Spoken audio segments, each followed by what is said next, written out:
আসসালামু আলাইকুম সুপ্রিয় শিক্ষার্থীরা, আজকে আমরা এইচএসসি 2026 সালের সরকারি সুন্দরবন আদর্শ কলেজ খুলনার সিকিউ যেটা 1 নম্বর প্রশ্ন আসছে সেটা সলভ করার চেষ্টা করব। তো আমরা একটু দেখে নিই, 1 নম্বর ছিল টেস্ট পরীক্ষার প্রশ্ন। তো আমরা দেখি প্রশ্নটা কেমন ছিল। প্রশ্নটা আমার কাছে আছে, এই যে আমার কাছে প্রশ্ন। আমরা আজকে এই প্রশ্নটা সলভ করার চেষ্টা করব। আমরা তো সবাই দেখে নিই, যাদের কাছে প্রশ্ন নেই তারা স্ক্রিনশট দিয়ে নিতে পারি, যাদের কাছে প্রশ্ন আছে তাদের কাছে তো আছে। এখনই আমরা সলভে চলে যাব। আচ্ছা, তো প্রশ্ন আমরা এখানে একটা দেখতে পাচ্ছি, এখানে একটা সার্কিট দেওয়া আছে বৈদ্যুতিক বর্তনী। তো বৈদ্যুতিক বর্তনী দেওয়া আছে, এখান থেকে এ দেওয়া আছে, এখানে পি দেওয়া আছে, এখানে বি সি ডি দেওয়া আছে, এখানে কিউ দেওয়া আছে, এখানে ই দেওয়া আছে। আমরা দেখতে পাচ্ছি মানে গেটের মতো মিলায় আছে, ঠিক আছে। এইটা আমরা বুঝতে পারছি এটা হলো ওয়ার গেটের মতো, আর এইটা যেটা আছে এটা বাইরে যেটা আছে এটা কি আমাদের অ্যান্ড গেট, গুণের মতো, অর্থাৎ সমান সমান যেটা যায় সেটা হলো কি গুণ। আর যদি এই দুটো সুইচ থাকে তখন আমরা দুটো দুই বাড়িতে যাই, তাই না? যখন অর হয় তখন অর হয়। আচ্ছা, এটা আমরা গেটে পড়ছিলাম। হ্যাঁ, এবার আমরা দেখি প্রশ্নে চলে আসি। প্রশ্ন কি বলেছে? ক নাম্বার বলছে অ্যাসিনক্রোনাস কাউন্টার কি। প্রথম ক নাম্বার প্রশ্ন করেছে অ্যাসিনক্রোনাস কাউন্টার কি। আমরা লিখবো যে কাউন্টারে একটি ফ্লিপ হলো আউটপুট। আমরা লিখবো ক নাম্বার,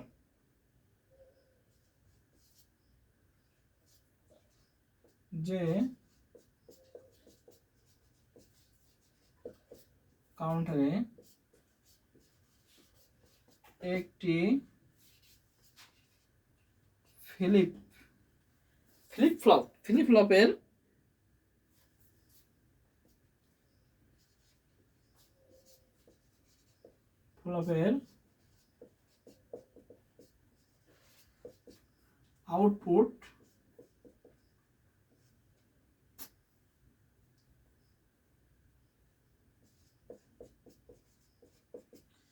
যে কাউন্টারে একটি ফ্লিপ ফ্লপের আউটপুট অন্যটির ক্লক পালস হিসেবে ব্যবহৃত হয়, অন্যটির ক্লক পালস হিসেবে ব্যবহৃত হয়, তাকে কি বলা হয়? তাকে অ্যাসিনক্রোনাস কাউন্টার বলে।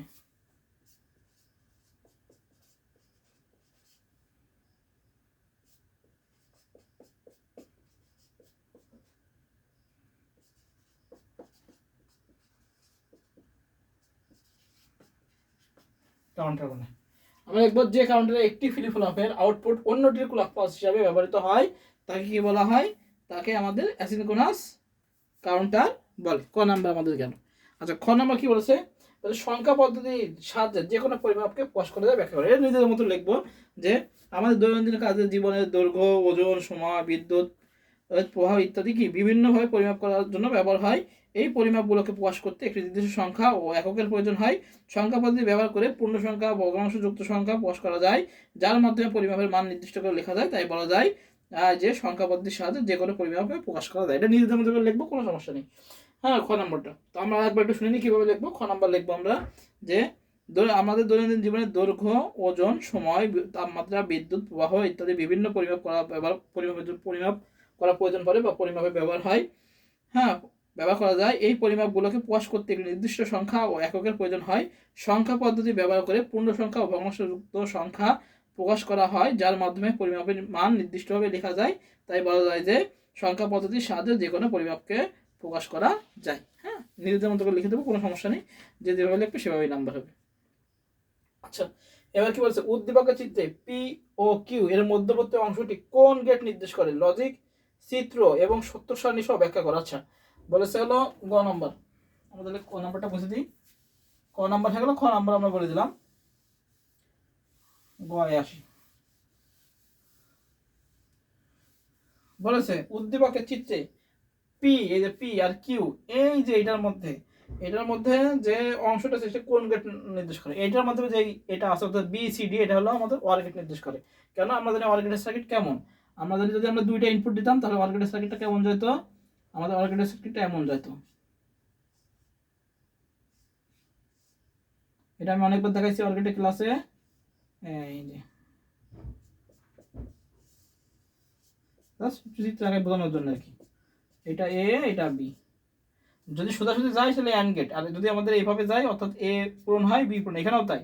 বি সি ডি এটা হলো কি আমাদের অর গেটের নির্দেশ করে। তাহলে আমরা কিভাবে লিখবো, যেহেতু তিনটা চলক আছে সেহেতু আমাদের করে দিতে হবে ক নাম্বার। আচ্ছা আমরা লিখবো হলো উদ্দীপকের চিত্রে, উদ্দীপকের চিত্রে পি ও কিউ, এই যে P O Q, P O Q এর মধ্যবর্তী অংশ, এর মধ্যবর্তী অংশটি, মধ্যবর্তী অংশটি ওয়ার গেট নির্দেশ করে।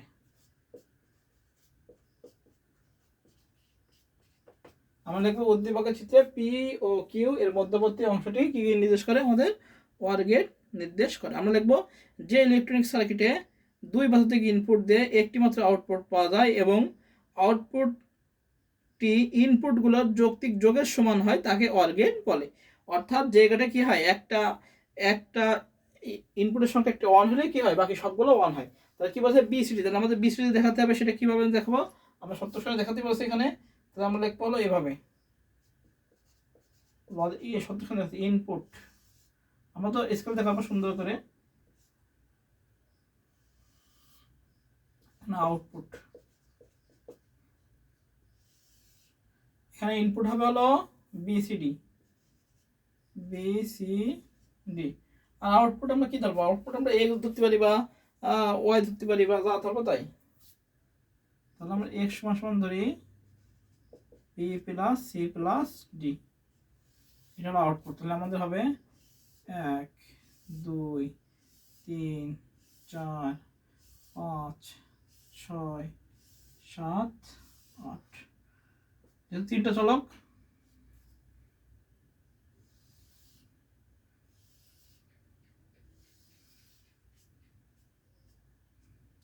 তিনটা চলকের ক্ষেত্রে নিয়ম কি, আমাদের নিয়ম হলো তিন চলকের ক্ষেত্রে চারটে জিরো চারটে ওয়ান। আমরা দেখি এটা হলো ট্রুথ টেবিল, সত্যক সারণী, এই যে সত্যক সারণী, এখানে আমরা লিখে দেবো সত্যক সারণী।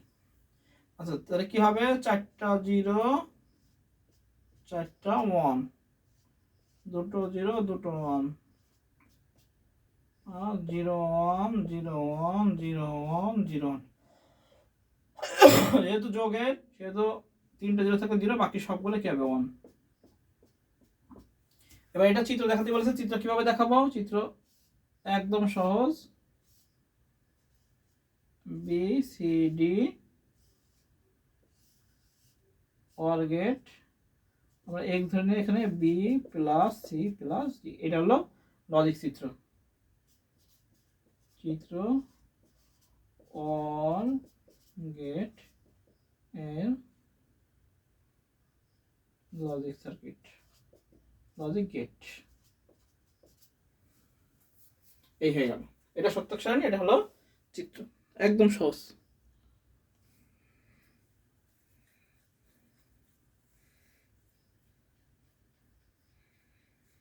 তাহলে প্রশ্ন বললো কি, তাহলে উদ্দীপকের পি ও কিউ এর মধ্যবর্তী অংশ কোন গেটের মধ্যবর্তী অংশ কি, আমাদের ওয়ার গেটকে নির্দেশ করে। ওয়ার গেটের সত্যক সারণী, ইনপুট দিয়েছে বিসিডি, এই যে বিসিডি ইনপুট দিয়েছে, তো আমাদের এক্স সমান সমান B plus C plus D বের হবে।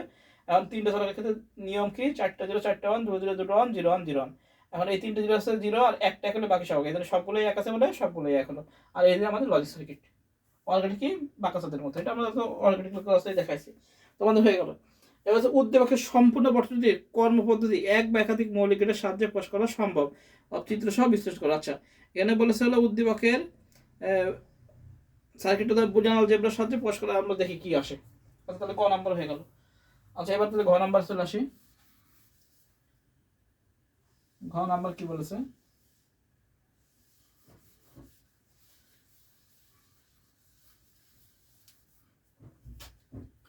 আচ্ছা ঘ, এটা পুরো সার্কিট আঁকাতে বলেছে তো না, তো আমরা লিখবো কি, যে উদ্দীপকের লজিক সার্কিটের আউটপুটটি বুলিয়ান অলজেব্রার সাহায্যে নিম্নরূপভাবে প্রকাশ করা যায়। আমরা লিখবো উদ্দীপকের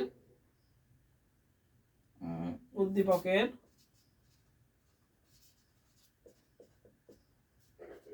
সার্কিটটি বুলিয়ান আলজেব্রা মধ্যভাগের সার্কিটটি বুলিয়ান আলজেব্রার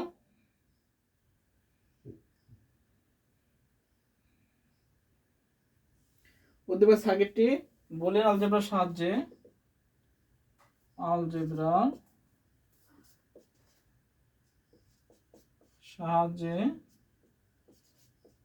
নিচে আউটপুট দেখানো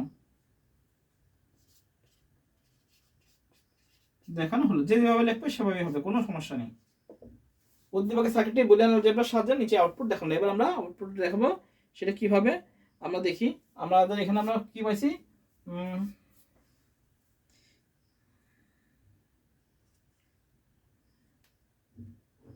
এখানে আমাদের হলো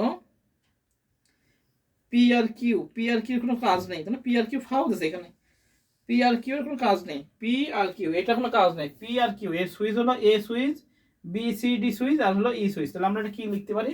তাহলে পি কিউ তো কোনো কাজ হলো না, তাহলে আমরা এটাকে এক্স ধরতে পারি, এক্স সমান সমান ধরে করতে পারি। তাহলে এক্স সমান সমান লিখতে পারি এ, এটা হলো গুণ আকারে, তাই না? যেহেতু ফ্ল্যাট যদি যায় তাহলে গুণ, আর যদি এরকম থাকে তাহলে যোগ হয়। তাহলে ফ্ল্যাট এটা হলো এ গুণ, সেটা কার সাথে কি আছে, বি, যেহেতু OR gate, B plus C plus D, আর ওই ই আবার কি আছে, গুণ আকার আছে। যদি এই দুটো হলো অ্যান্ড গেটের মতো আর এটা কি অর গেটের মতো, এই জন্য এই সমীকরণটা আছে এক্স সমান সমান এ। কিভাবে বুঝলাম? এটা ফ্ল্যাট যাচ্ছে, ফ্ল্যাট সুইচ, এটা ফ্ল্যাট সুইচ, আর ভিতরে কি তিনটা সুইচ, অর গেট, হ্যাঁ অর গেটের সুইচ। আর যেটা একদম ফ্ল্যাট যাচ্ছে এটা হলো অ্যান্ড গেটের সুইচ, এটা কি অ্যান্ড গেটের সুইচ। আর এই দুটো কি, এই তিনটা কি আমাদের, এই তিনটা আমাদের কি গেটের সুইচ, অর গেটের সুইচ। হয়ে গেল। তাহলে আমাদের এই সমীকরণটা গেলাম। এবার সার্কিট আঁকা দিতে হবে। তাহলে এক্স এর সার্কিটটা আমরা লিখি এক্স এর সার্কিটটি নিম্নরূপ। এবার তো আমরা চিত্রটা আঁকাই দিই। আচ্ছা, এ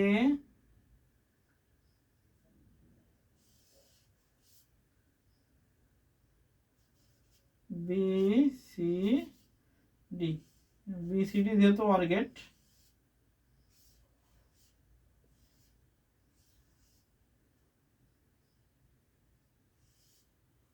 অর গেট, আর কি আরটা আছে ই, তাই না? ই, তাহলে এটা কি গেট, এই তিনটা কি গেট আছে, এই তিনটা হলো আমাদের এন্ড গেটে আছে। সার্কিট এটা হলো এক্স সমান সমান A into B plus C plus D into E, একটু করে দিলে আমাদের হয়ে গেল।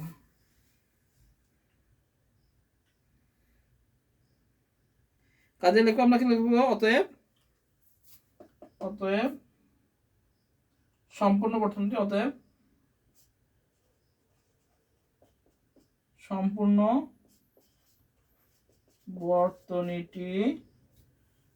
বর্তনীটি এক বা একাধিক মৌলিক সাহায্যে প্রকাশ করা সম্ভব। সম্পূর্ণ বর্তনীটি এক বা একাধিক মৌলিক গেট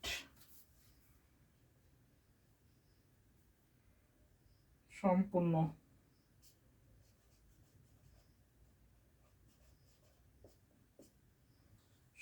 বর্তনীটি এক বা একাধিক মৌলিক গেটের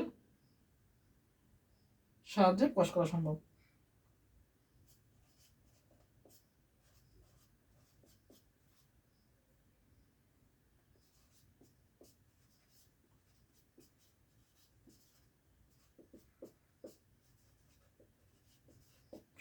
শেষ, এটাই। তাহলে এই হচ্ছে আমাদের সুন্দরবন আদর্শ, সরকারি সুন্দরবন আদর্শ কলেজ খুলনার 1 নং যেটা ছিল সেটা সলভ। সেটাকে আমাদের বলছিল যে এইটার থেকে আমাদের সমীকরণ বের করে চিত্র আঁকতে, এবং এটাতে এক বা একাধিক মৌলিক গেটের সাহায্যে বাস্তবায়ন করা সম্ভব সেটা আমাদের প্রমাণ করতে। এখানে দুটো, একটা হলো ওয়ার গেট আর একটা কি অ্যান্ড গেট, এই দুটো গেটে আমাদের লাগবে। সেটা আমরা কীভাবে বের করেছি, সেটা আমাদের এখান থেকে বের করছে। এই যে ফ্ল্যাট হচ্ছে মানে এটা অ্যান্ড গেটের, আর বাকি তিনটা কি ওয়ার গেটের। তাহলে এর সাথে B plus C plus D into, এটা গুণ আকার আছে ইন্টু ই। এবার সার্কিটটি নিম্নরূপ, আমরা এটাকে আঁকাই দিলাম, আঁকাই দিয়ে আমাদের হয়ে গেল। অতএব আমরা বলতে পারি সম্পূর্ণ বর্তনীতে আমাদের এক বা একাধিক মৌলিক গেট, একটা ওয়ার গেট, একটা অ্যান্ড গেট দিয়ে বাস্তবায়ন সম্ভব। তাহলে এই হচ্ছে আমাদের সরকারি সুন্দরবন আদর্শ কলেজ খুলনার 1 নং প্রশ্নের সব। সবাই ভালো থাকি, সুস্থ থাকি, সবাইকে আসসালামু আলাইকুম।